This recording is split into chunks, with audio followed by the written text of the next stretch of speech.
Tara mga para, dito muna tayo sa Only Rice. Medyo nagkikrave ako sa kanin eh. Dito nga pala yan mga para, sa Mr. Pares. Alam ko nakakain na kayo rito at alam nyo to. Mr. Pares mga par, malinis dyan mga par. Kita naman mga par.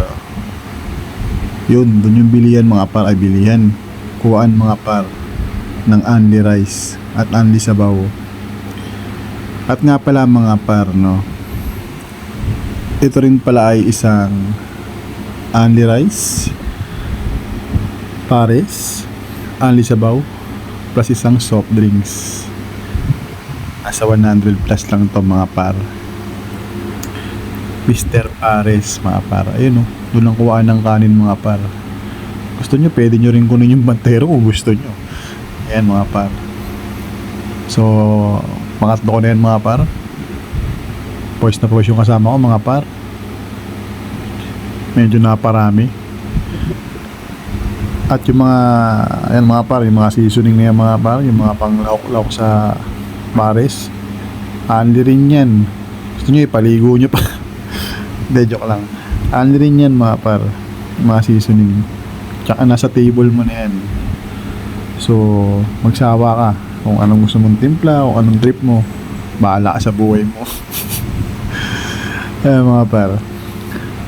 Tsaka agandaan dito mga par, hindi lang Pares yung meron dito. Tingnan nyo na lang sa menu. Hindi ko kabisado eh. Sinabi ko lang. Medyo craving satisfied.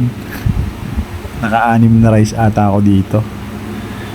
Minsan try naman natin sa, siyempre sa Mang Inasal, kung saan kilala ang Only Rice.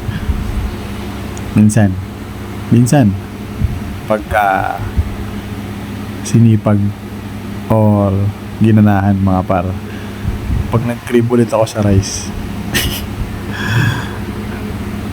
Ayun, siyempre tuloy-tuloy yung lamon mga par. Lamon na ng lamon hanggat hindi na high blood.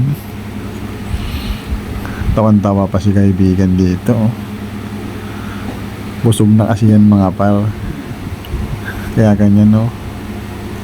Soft drinks mga par, pwede ka mangingin ng Chubais dun mga par, meron din sila dyan. Ayun no, more kanin please, more sabaw, and timplahan ng napakasarap na, alam nyo na, mga panimpla dyan. Ayun, tara, lamon mga par.